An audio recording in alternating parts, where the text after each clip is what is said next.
Hi everyone, thank you for joining me on tonight's Egg Whisperer show. It is so great to be here, and I can't even begin to tell you how great it is, and I'll tell you why in a second. Tonight's show is titled 10 Things I Want Fertility Patients to Stop Doing. You'll learn more about what I'm talking about in a moment. The reason why I'm so grateful to be here is this past Friday night, my husband and I went to a showing of the Hamilton at the San Francisco Orpheum Theater. We were so excited to be here. We were looking forward to it for quite a long time. Toward the end of the show, as we were sitting there listening to the actors singing so beautifully, we heard screams in the audience. No one knew where they were coming from. For a moment, I thought it was part of the musical. I couldn't quite tell, but then we saw people below us on the first floor, because we were on the second, they were all ducking, and then they were starting to basically leave the theater. And so the same thing happened on the second floor, where people started saying the word gun, and we saw little flashes of light, so everyone just thought that there was an active shooter, and honestly, we didn't know what was going on. So within about 30 seconds, after ducking behind the row of seats in front of us, we all, in a stampede basically, ran for the nearest exit and literally ran for our lives. And what was so incredible was seeing the number of police sirens and fire department sirens as we were running out of the building. They were selflessly running in. And I was just so overwhelmed with such a deep appreciation for men and women on the police force who do this every single day. So thank you guys. Thank you so much for all you do for us. But it was so wonderful to be at work Saturday morning, because my patients often tell me, Dr. Amy, do you ever get a day off? And I say to them, no, look, if your ovaries are working, so am I. But this past Saturday, I was so happy to be at work, to be helping people, to still be there. While it seems kind of dramatic, like why would I get so dramatic over like some shooting that never even happened? But in that moment, you have your life flashing in front of you, and you look at your husband, and he literally said, he says he doesn't remember this, but he literally said, I will be your human shield. And it's like, when I can't imagine ever needing to have that conversation with my husband ever, and I never thought it would be at the showing of Hamilton. He wants to go back. He emailed the theater, and they said that they're looking into getting everyone seats for another show. But I think I'm okay just working right now. I'm okay not going back, but it was a great show. So let's talk about fertility and the 10 things I tell my patients to stop doing every single day. And number one is stop going to baby showers. I hear this all the time. Patients say to me, you know, Dr. Amy, after my visit today, I'm going to a baby shower. I really don't want to go. Okay. Have you ever heard of a man forcing himself to go to something that he doesn't want to do? No. Why do we do this to ourselves? So please, the next baby shower I want you to go to, please let it be your own. I'm sure you've been to plenty of baby showers, helping and supporting all your friends, but just say, no, you know, I'm busy. And that's okay. It's okay to say no to things and not force yourself into doing things that you don't want to. Just say no really goes for this topic as well. So the second thing that I tell patients to please stop doing is drink heavily, everything in moderation. And certainly there are some patients that I say, look, I want you to stop drinking altogether. But for the most part, drinking in moderation is okay. It doesn't hurt the sperm if you're drinking in moderation. It doesn't hurt the eggs if you're drinking in moderation. So if you're taking your shot and you want a shot, see, there was a pun intended there. It's okay. But what I tell patients is, look, if you're super tired and you have even 4 ounces of wine, it might make you too sleepy and you might forget your injection. And I've had patients tell me that before. So if you're feeling super sleepy, perhaps skip your glass of wine and just take the fertility shot. So the next thing I tell patients to stop doing is exercising right before the egg retrieval and right after. All my patients are super women. You're all warriors. I get that, but you have nothing to prove to me. I know how incredible you are. I know how strong you are, and it's okay to take a break from exercising before your egg retrieval and after, because I want your recovery to be as smooth as possible. So if you're pushing yourself too hard, believe me, your physical recovery is not going to go as smoothly as it could be. You're going to be more dehydrated. You might jostle your ovaries a little bit too much. Your ovaries are swollen after an egg retrieval. Give them time to come all the way down, and by the time your period starts, you should be all clear for exercising. And at the same time, if your body's feeling really good, and let's say your egg retrieval yielded 1 to 3 eggs, talk to your doctor and say, hey, am I clear for exercise? And if you're my patient, I will say yes. So listen to your body. Patients email me questions like this. Dr. Amy, I'm still feeling really bloated. Is it okay if I exercise? They just answered the question, right? The answer is no. If you're still feeling really bloated from the procedure, please hold off on exercising. So the next thing I tell patients to stop doing, and I know this sounds really funny, and it's not stop having beetle sex. I put that in there so I could cough. I still have a little bit of a cold. So the one thing I tell patients to stop doing is stop abstaining, right? I mean, you're hopped up on hormones, you're feeling like a really fertile potato, leaking out egg white cervical mucus. Ew, I know, but literally, like, that's how going through fertility treatment sometimes feels for some people. I'm telling you the truth. No sugarcoating. But at the same time, you might feel a little bit more sexual, and it's okay to have sex if you're my patient. Please note that this YouTube show is for your informational use only and not the instructions from your personal physician. So please always ask your doctor. But in my clinic, I tell my patients to please be intimate if you would like to be. And you can continue to have sex up until the egg retrieval day. And this is why. For men, we want the sperm to be as strong as possible. I don't want little old sperm cells walking out with little canes. We don't want a bunch of dead guys. No, guys. We want really strong swimmers. So you got to prepare for the big day. And literally preparing means ejaculating every 3 to 4 days. So it's weird to get a prescription for ejaculation from somebody who has a medical degree, but literally that's what I do. I know I say things that sound really silly coming out of a doctor's mouth, but the reason is that these things are scientifically valid, and I'm talking in a way to make you feel like it's okay to actually talk about these things and bring them up with your doctor. So when it comes time for your egg retrieval and the doctor says please abstain for 2 to 4 days, it doesn't mean before that wait 2 months, right? You're not saving up for anything. If you wait 2 to 4 days, that might not be enough time to get your sperm as healthy as possible so you can give the eggs the best DNA for the embryos that you're going to be making as you're going through the IVF cycle. So the next thing I tell patients to stop doing is stop announcing what you're going through to the world. And the reason is a lot of people have some opinions about things that may not be so helpful, and they may cause a little bit of an emotional trigger for you. Can you tell your close family friends? Yes, pick a few people that are really near and dear to you, share what you're going through with them.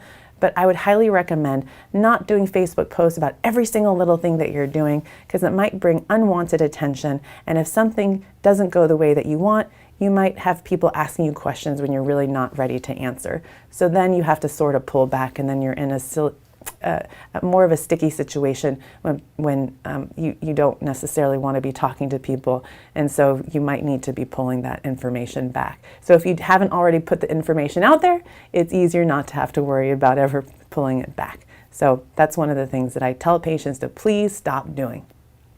So the next thing is stop putting bad sperm, unfriendly lube around the sperm when you're trying to conceive.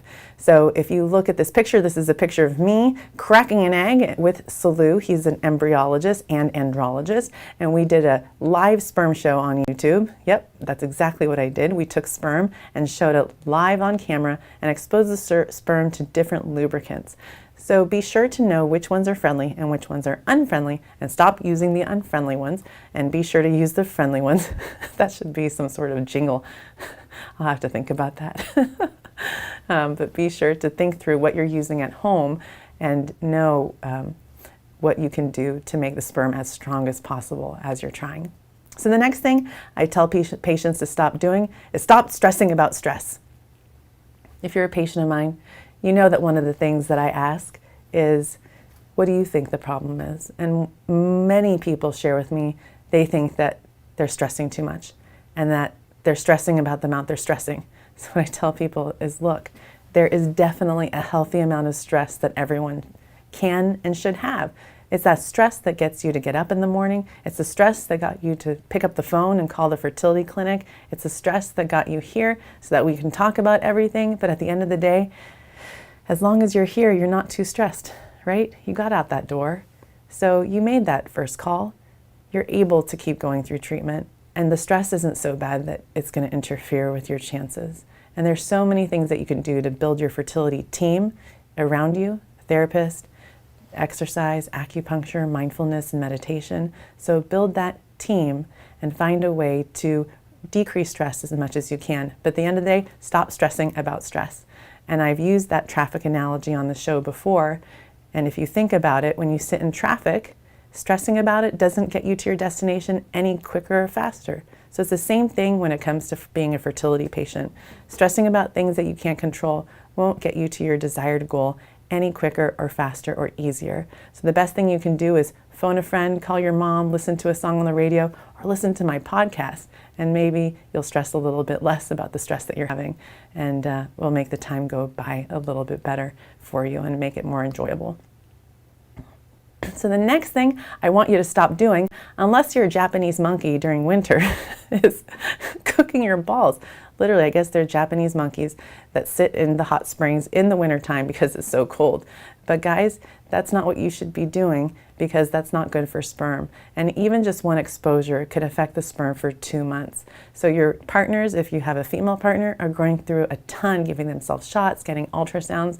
So please be mindful of the things that you're doing, including heat exposure to the testicle. There's a reason why the testicles are outside the body, and that's because a 1 to 2 degree shift in temperature can affect the sperm negatively. So be mindful of what you're doing, and we want the best outcome and the highest fertilization rate no matter what you're doing, whether it's trying at home, doing intrauterine insemination, or doing IVF. So the next thing patients tell me as they're coming into the office, actually started at 6 a.m. this morning. I saw my first patient in the office at 7:30, and patients sometimes tell me, oh, I'm so tired. And I'm like, okay, did you drink coffee today? And they said, no, I stopped coffee. I wish I could have a cup of coffee. And I'm like, why did you stop coffee? Stop stopping coffee. I know that doesn't sound like good grammar, but literally, there's no reason, absolutely, that you should stop stopping coffee. Coffee is good for your mood. It's good for your metabolism. It can help when you're, stocked up, so to speak, because constipation is real when you're going through fertility treatment as the ovaries swell, especially during IVF. They can push down on your bowels and makes, going to the bathroom a little bit more difficult. So the reason why it's sometimes better to hold off on drinking coffee in pregnancy, in my opinion, is that in pregnancy your heart rate is a lot higher than what you normally experience. And so even the tiniest bit of caffeine from coffee or chocolate can raise your heart rate really, really high, and it can make it also really more difficult to sleep at night. So having a little bit of coffee is actually not unsafe in pregnancy. It is not dangerous or harmful to your fertility. So please have a cup of joe, have a cup of coffee. 150 milligrams or so per day is not unsafe. So you can definitely brew yourself a cup tomorrow morning and know that you have Dr. Amy's stamp of approval on that. But as always, talk to your own personal physician about the recommendations for you. So the last thing I want you to stop doing is stop thinking negatively. I am close to the most positive person you'll ever meet in your life, I think. I have a mantra of PMA, and that's not PMS, it's positive mental attitude. It's something that I kind of trained myself early on, and I don't know if it's a genetic thing or if it's something that I just taught myself. I really have no idea. But I just know that I see fertility in every patient I meet, no matter what your age is, no matter what your history is. I just see your future as the parent that you want to be.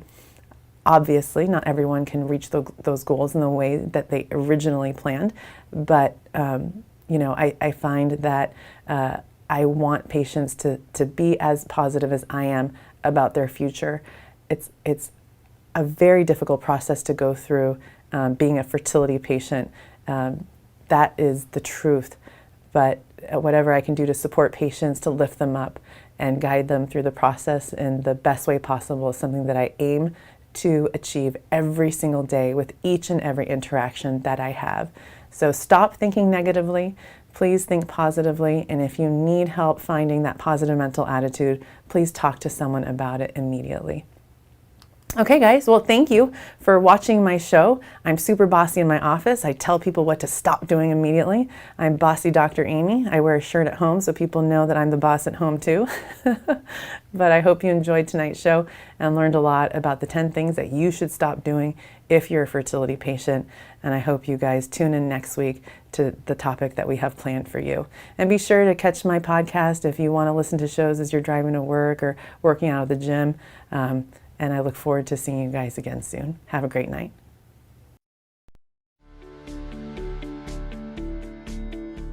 Welcome to the Egg Whisperer Show, a program exclusively designed to promote reproductive health awareness and discuss fertility preservation options. Here is your host, the Harvard-educated fertility specialist, Dr. Amy. She's known as the Egg Whisperer. Fertility expert Dr. Amy Vazadeh. And you have yet another success story Just launched by an East Bay fertility doctor.